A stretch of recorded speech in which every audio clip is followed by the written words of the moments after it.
साल वाले सभी स्टूडेंट्स के लिए 2024 बोर्ड्स काफी ज्यादा चैलेंजिंग रहने वाला है। आखिरकार ऐसा क्यों है? क्योंकि यार सीबीएसई ने सभी धमाकेदार चीजें इसी साल रिलीज कर दी, चाहे कॉम्पिटेंसी बेस्ड क्वेश्चन हो, चाहे सीबीएसई के जो सैंपल पेपर हो कब से रिलीज कर दिए।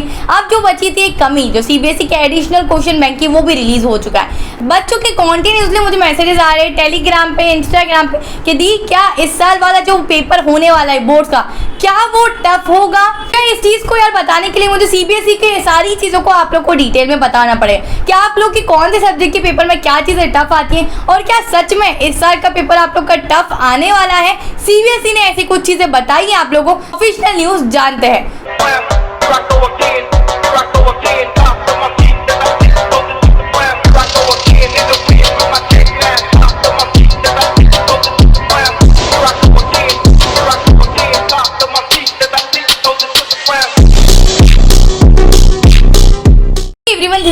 और कैसी बचा बाटी आप सभी लोग। तो आज की इस वीडियो में हम लोग जानने वाले हैं कि क्या सीबीएसई ने इस बार का जो 2024 का पेपर है वो सचमुच हार्ड रिलीज करने वाले हैं। तो यार इस चीज का जवाब जानने के लिए आप लोग बने रहिए इस इंटायर वीडियो में। तो सीबीएसई को हम लोग सबसे पहले देखते हैं कि सीबीएसई का पेपर लेवल कैसा रहने वाला है। जब से एडिशनल क्वेश्चन बैंक रिलीज हुए, बच्चे कंटिन्यूसली मैसेज करें कि दीदी पेपर टफ तो नहीं आएगा।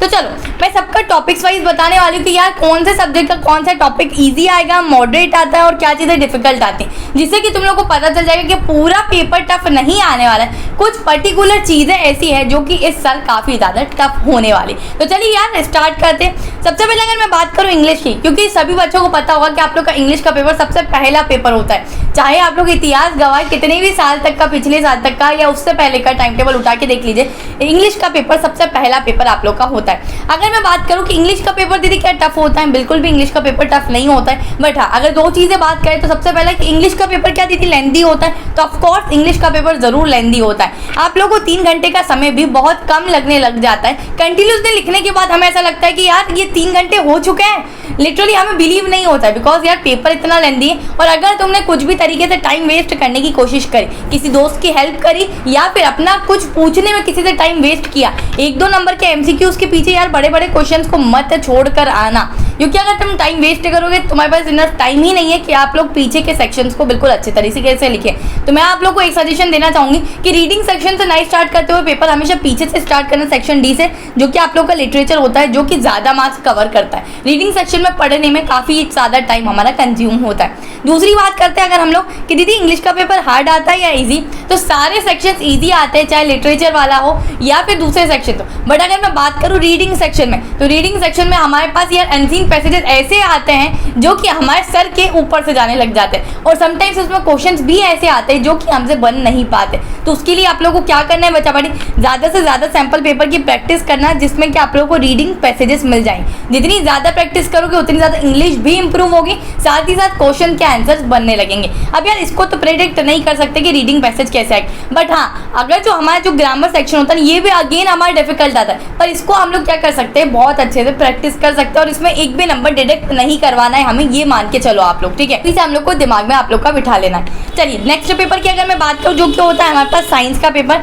साइंस के पेपर में आप लोग के पास 3 चीजें होती है, फिजिक्स, केमिस्ट्री और बायोलॉजी। फिजिक्स मैं खुद पढ़ाती हूँ आप लोग को, तो मैं आप लोग को फिजिक्स से स्टार्ट करती हूँ। तो फिजिक्स की अगर हम लोग बात करें बच्चा बाटी, तो फिजिक्स का पेपर कैसा आता है, तो मैं बात करूँगी ईजी भी नहीं आता है और हार्ड भी नहीं आता है। प्रीवियस सेशन तक की बात करें तो आप लोग का पेपर हमेशा मॉडरेट आता है। इसमें कौन कौन सी चीज़ें डिफिकल्ट आती है, तो वो चीज़ को समझते हैं। सबसे पहले बात करती हूँ थ्योरी की। तो थ्योरी बच्चा बाटी हमेशा आप लोग की कंसेप्ट बेस्ड क्वेश्चन आते हैं। थ्योरी थोड़ी सी डिफिकल्ट आप लोग की जरूर हो सकती है, या फिर बोले तो हार्ड हो सकती है, क्योंकि यार फिजिक्स में क्या होता है कि कान सीधा यहाँ से ना पकड़ने की बजाय सीबीएसई यहाँ से पकड़ लेता है। तो अगर जिस बच्चे ने रट्टा मारा है, तुम लोग ने मगअप कर लिए सिर्फ चीजें, तो तुमसे बिल्कुल हमारे कंसेप्चुअल बेस्ड क्वेश्चन बनेंगे नहीं। अभी से सुन लो।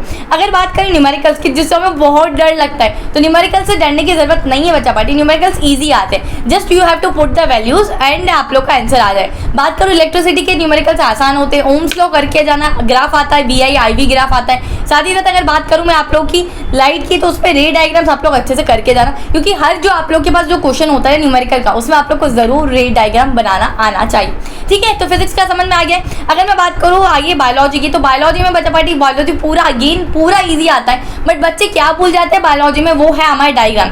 तो एक चीज़ ये समझो कि जो टेक्स्ट बुक में आप लोग के जो डायग्राम्स होते हैं ना, वो आप लोग की टेक्स्ट बुक को ब्यूटीफुल बनाने के लिए नहीं दिए गए। तो दिमाग में एक चीज़ ये बिठा लो कि डायग्राम्स हमें अच्छे से बनाना आना चाहिए। तुम लोग वो आती है हमारी ग्लिटरी शीट, उसको ले आओ तो तुम लोग ट्रेस करके अच्छे से बनाना सीख जाओगे। 2-4 बार प्रैक्टिस करोगे तो डायग्राम्स बहुत अच्छे से बनेंगे। यार डायग्राम्स के सीधे 4 से 5 नंबर के क्वेश्चन आते हैं, तो प्लीज़ यार ऐसा मत करना कि हमें डायग्राम से ब्यूटीफुल नहीं बनाते आता है और उस चीज़ के मार्क्स गवा दो। साथ ही साथ डायग्राम्स के साथ उसकी लेबलिंग और वो पर्टिकुलर पार्ट क्या फंक्शन करता है ये अच्छे से आना चाहिए। देन तो बायोलॉजी में फिर बल्ले बल्ले है हमारी। चल बात करते हैं नेक्स्ट केमिस्ट्री की। तो केमिस्ट्री बड़ा हार्ड होता है हमारा, क्योंकि यार केमिस्ट्री में क्वेश्चंस ही ऐसे पूछता है सीबीएस। आप जो तो कंसेप्चुअल बेस्ड क्वेश्चंस आ गए, तो उसके लिए तुम लोग ये सोचो कि तुम्हें ज़्यादा से ज़्यादा प्रैक्टिस करनी है केमिस्ट्री में, नहीं तो नैया डूब ही जाएगी बच्चा पार्टी। क्यों डूबेगी दीदी? क्योंकि यार केमिस्ट्री में पहली बात करूँ तो केमिकल रिएक्शन की कुछ केमिकल रिएक्शन नाम से पूछ ली जाती है और कुछ केमिकल रिएक्शन आप लोगों को घुमा फिरा के दी जाती है। जैसे अगर बात करें कि अननोन सब्सटेंस को आप लोग को फाइंड आउट करना होता है। मैं बात करूँ मेरे पास कोई एक एक्स्ट्रा सब्सटेंस है,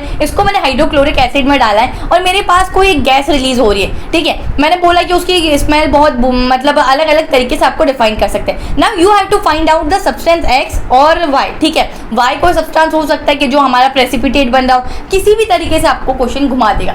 तो इस तरीके से आपको सारी केमिकल रिएक्शन याद होगी, तभी आप इन क्वेश्चन को अच्छे तरीके से नोट डाउन कर सकोगे। और कंसेप्चुअल बेस्ड क्वेश्चन में आप लोग के 3 या 4 नंबर के क्वेश्चन जरूर आएंगे। तो केमिस्ट्री बहुत तगड़े तरीके से करते हुए चला। एमसीक्यूज की बात करूँ तो ये कंसेप्चुअल बेस्ड तरीके से ही आएंगे, तो एमसीक्यूज डिफिकल्ट होंगे केमिस्ट्री के इस बार। और साथ ही साथ एक्टिविटीज को एक बार जरूर रिकॉल कर लेना, क्योंकि सीबीएसई का कोई भरोसा नहीं है। अच्छा बच्चा पार्टी, अब तुम लोग ये सोचो कि कंसेप्चुअल बेस्ड क्वेश्चन की प्रैक्टिस कहाँ से करो। कंसेप्चुअल बेस्ड क्वेश्चन के लिए बच्चा पार्टी सिर्फ और सिर्फ हम लोग को अगर बात करें कि एनसीईआरटी पर डिपेंड होना है, तो NCERT is not enough for your conceptual based question. तो उसके लिए यार तुम लोग एक कोई भी क्वेश्चन बैंक ले लेना, या फिर मैं बात करती हूँ कि यार सबसे अच्छा तो बात ये है कि सैंपल पेपर्स की प्रैक्टिस करो। सैंपल पेपर में आप लोग के पास क्या है, कंसेप्चुअल बेस्ड क्वेश्चन आते हैं और उसमें आप लोग को समझ आ जाएगा अच्छा ये सैंपल पेपर में इतने मार्क्स के कंसेप्चुअल बेस्ड क्वेश्चन आ रहे हैं, जिससे कि आप लोग की प्रैक्टिस भी होगी। साथ ही साथ एमसीक्यू उसमें भी समझ में आ जाएगा कि यार पिछले साल कैसे कंसेप्चुअल बेस्ड एमसीक्यूज आए थे और इस साल उससे ज़्यादा अगर लेवल हुआ तो कैसे आने वाले। तो अगर तुम लोग को यार कोई सैंपल पेपर चाहिए तो सैंपल पेपर के लिए 36 सैंपल पेपर की यार एक अच्छी सी बुक आती है, तो इसमें आप लोग को ज़्यादा खर्चा नहीं है बिल्कुल भी।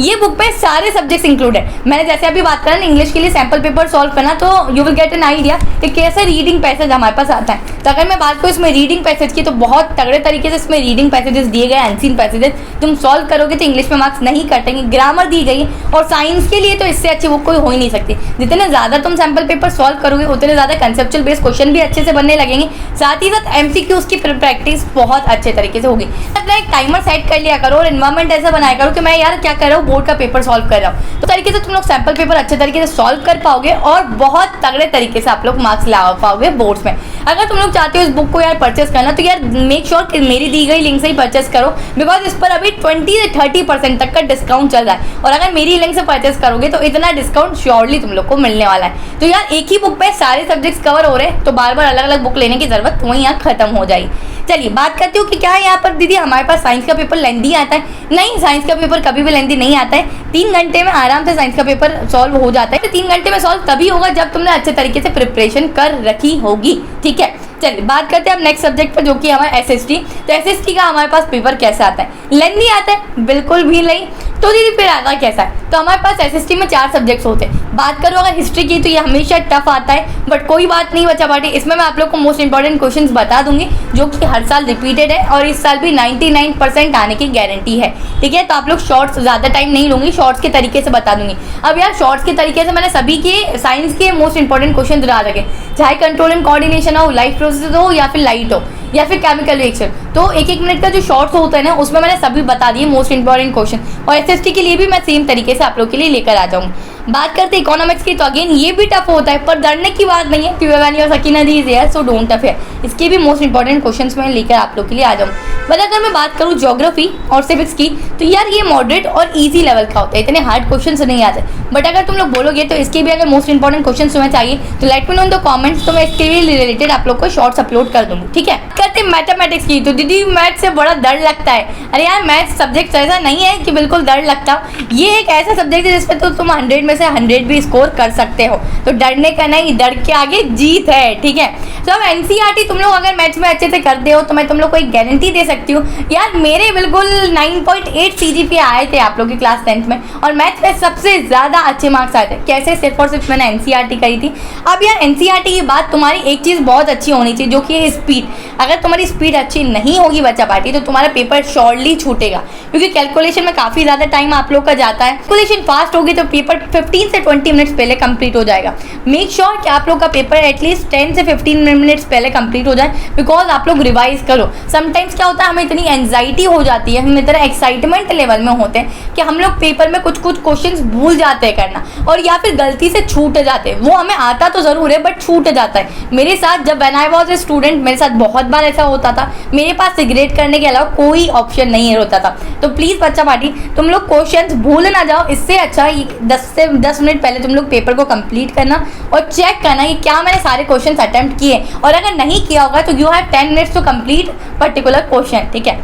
चलिए अब बात करते हैं हिंदी। तो हिंदी एक ऐसा सब्जेक्ट है बच्चा पार्टी जिसमें से 100 आउट ऑफ 100 स्कोर बहुत सारे बच्चों ने किया है, ठीक है, ऑलरेडी कर रखा है। तो कैसे करते हैं वो बच्चे 100 आउट ऑफ 100 स्कोर? तो सिर्फ एक ही तरीका है, तुम लोग को सारा हिंदी का सिलेबस बहुत दिल से पढ़ना है, ठीक है। आप लोग का लिटरेचर काफ़ी आसान होता है, इसमें आप लोग के जो अपठित गद्यांश होते हैं, पद्यांश होते हैं, तो वो भी बहुत अच्छे तरीके से आप लोग कर लेंगे। तो बात ये कि अगर आपकी स्पीड तेज नहीं है तो हिंदी का पेपर डेफिनेटली छूटेगा, बिकॉज हिंदी का पेपर काफ़ी लेंदी आता है, ठीक है। तो जो लैंग्वेज की पेपर होते हैं, जैसे इंग्लिश, हिंदी, इनके पेपर्स काफ़ी लेंदी होते हैं, तो प्लीज़ इनमें टाइम मैनेजमेंट रखना। ईजी होता है काफ़ी ज़्यादा, और आप लोग अच्छे से सेक्शंस को अटेम्प्ट करना, और 100 में से 100 बहुत अच्छे तरीके से स्कोर कर सकते हो आप। एक बात और मैं करूँ कि हिंदी के पेपर में आप लोग मात्राओं की थोड़ा सा ध्यान देना, कि जो छोटी ई की मात्रा होती है, बड़ी ई की मात्रा, समटाइम्स हम लोग स्पेलिंग मिस्टेक कर जाते हैं, और उन स्पेलिंग मिस्टेक्स के हमारे मार्क्स ज़रूर डिडक्ट होते हैं। तो हिंदी और इंग्लिश का पेपर आसान होता है, और इसी तरीके से मैंने सारी चीज़ें आप लोग को बता दी। अगर आप लोग चाहते हो कि मैं इसी तरीके से क्लास 12th वालों का भी हर सब्जेक्ट के वाइज वीडियो बनाऊं,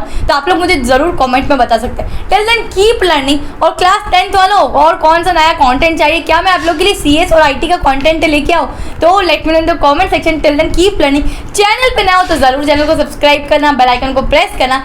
इसी के साथ मैं आप लोगों से विदा लेती हूँ। This is your educator Sakina Ali, signing off.